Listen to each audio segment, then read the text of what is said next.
you. Over to you, and exactly 6.5 minutes because we've had 30 seconds lost already. Over to you, ma'am. Good evening, respected judges, my dear seniors and colleagues. I, on behalf of Amrita Institute of Medical Science, Dr. Vidya Jha, will be presenting the project titled DMAC Approach to Patient Movement Services, a Quality Improvement Initiative at a Quaternary Care University. Patient Movement Services is a dedicated department at our hospital, and it provides services to both OP and IP. And at the beginning of this project, it was a centralized department providing manpower and equipments to nearly 5.2 lakh transports annually. And it also involves a number of different departments and directly affects the hospital's primary customers, that is our patients. Keeping this, and also we have 45 staff that work full-time and 365 days in a year. So this is a highly labor-intensive as well as cost-intensive department, yet largely marginalized department. At one of our management review meeting in 2018, it was reported that PMS received a lot of negative feedbacks, as well as there was poor patient satisfaction. And therefore, keeping all these things in mind, management wanted to provide efficient, sustainable, quality PMS services. And so this project was undertaken, and the team identified on the basis of area of interest and expertise. This included members from our management, from the quality team, from the PMS department, as well as from the user department, that is few clinicians. The problem was defined based upon the negative feedbacks which the Department of PMS received, as well as the increased patient service time and the poor patient satisfaction. For the problem diagnosis and the further steps, the DMAC approach was used. This is the snapshot of the DMAC approach which we used. And under the define phase, these are the activities which we did, like we defined our teams, the objectives, the way we are going to collect the data, what is the process, and what are the key performance indicators. Under the measure phase, we needed to analyze or measure the initial situation, the workflow process. We did used time motion study, the KPIs needed to be measured. And these were the tools like process mapping, patient satisfaction survey.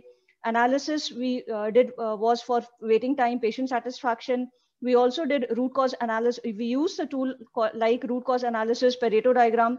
And under the improvement phase, we again did basically use the PDCA cycle, wherein we implemented few things and checked how was it working. These were our key performance indicators like service time before time motion study, after time motion study, and comparison between both PDCA 1 and 2.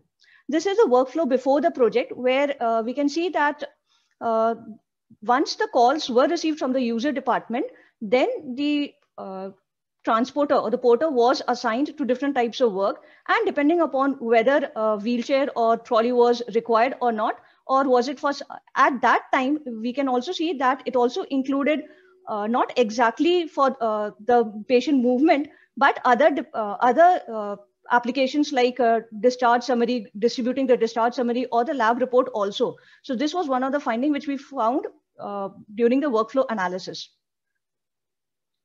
So we saw that there were 100,733 calls per day, which was recorded in the PMS department. Average service time. So we divided the process time into 3 phases. One was the service time from call to staff dispatch. Second was from the arrival of the staff to at the patient site. And third was from the patient to the destination, wherever the patient wanted to go. And these were like average 15 minutes, 12 minutes, 18 minutes. There were 46 staff in the PMS department, and number of trolleys and wheelchairs were 75 and 14. This pie chart shows the different service time, which was taken by different process 1, 2, and 3.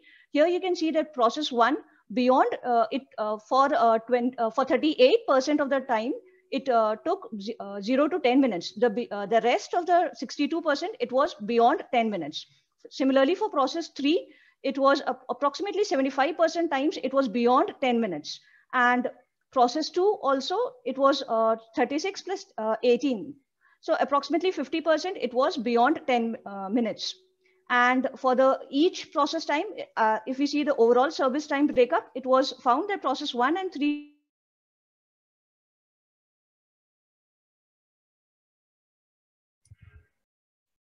together constituted or contributed to 73%. Process 1 and 3, as they contribute 73%, we thought that it is time to focus on process 1 and 3 in order to improve our service time. We also found that there was day-to-day variations, like Monday and Tuesdays, the peak calls were received. Hello? 2 minutes to wrap up. And also the day and also the time of the day that afternoons were the highest receiving peak calls. The service request received was from the different departments was also tabulated, and it was seen that CVTS, gastro, eco, they were the most commonly requesting departments, and most services were requested for X-ray, discharge, echo, PMR, etc. And so we thought that it could be, there is a possibility of a decentralized model for these 6 locations. We did a root cause analysis for the patient dissatisfaction, which are enlisted here. And we did the Pareto for 80-20, which are the most, which are contributing to the most patient dissatisfaction, which are the causes. And we found that PMS staff not adequately trained, patient not ready, lack of communication. These were the common factors which contributed. And problem remedy. So for that, we did, we assigned or designed better roles and responsibilities of PMS staff, clear processes and communication, formal training was given, a timestamp was created. And we also did a simulation-based based solutions, wherein we calculated the current performance metrics, which was 42 minutes. And then we tried to improve it by keeping 2.5 per hour, 3 hour. And we saw that from 42 to 20, it came down. And also the decentralized concept was applied, wherein we saw that from 42 minutes, it came down to 30 minutes.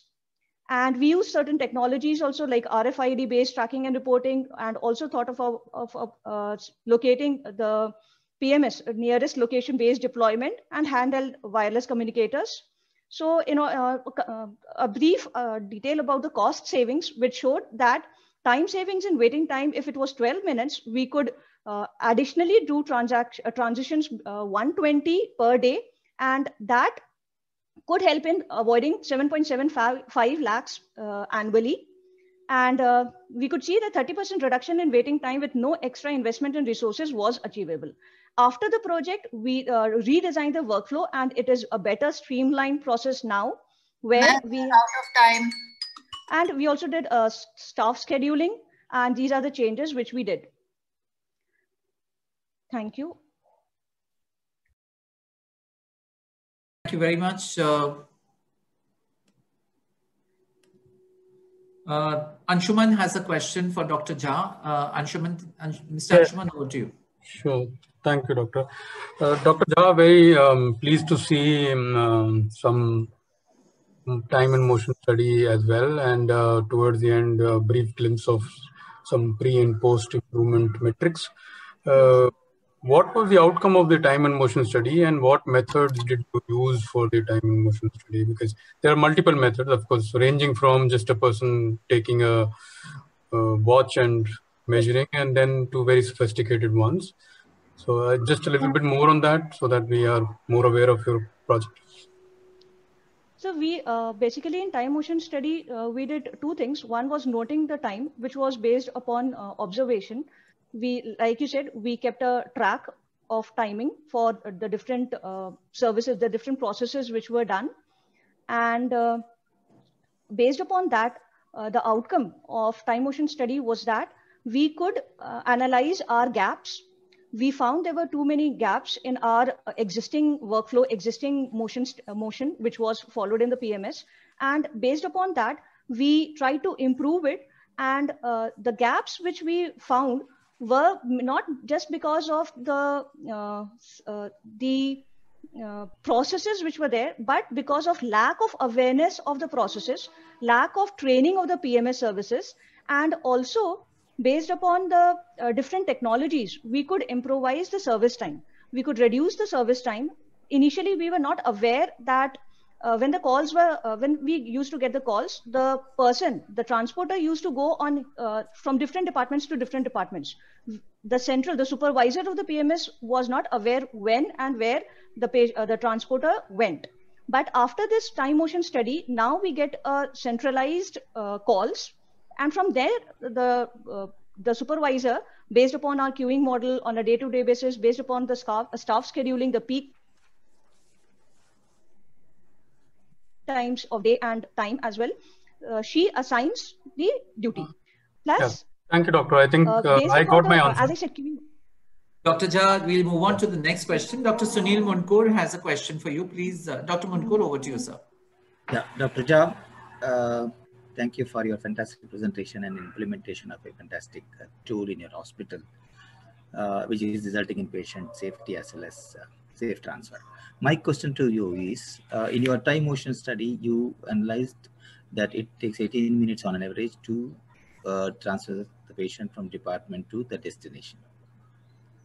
You had projected in the slide, right? yes, sir. How could you reduce it in the after the project or after the implementation of the project? Could you reduce it? So there are two things. One was the manual thing which we did, like we kept a track. We monitored the transporter, the person, the PMS staff, whether he was reaching on time, whether from the patient to the department, the destination, whether he was going on time. Plus, there were, as you saw, if you could see the RCA, root cause analysis, there was one thing that patient was not ready. So even that patient was not ready was leading to increase in service time. Or the nurse from the nursing side, it was like patient was not informed. So as we did this time motion study, there was increased awareness about what could be the different reasons behind this delay in service time. So gradually that increased. I mean, we did not instill upon them anything, but because of the study per se, because of their representations in the project also, they became aware, and then they they took initiatives. Second was like our technology based. So we have wheelchairs which are RFID tracked. We monitor it, and second is like we have a mobile app also, and based upon that, the patient himself or herself can move on. But it is a restricted one. It is just in the implementation phase. Like we have a map, floor 1, floor 2, floor 3, and it is all RFID tagged. So the patient himself can move on in the lift, through the lift, everywhere. So that is, but not in all the areas of the hospitals. Fantastic. So we can reduce the service time. Do continue the good job. Yeah. Thank you so much, Dr. Jha.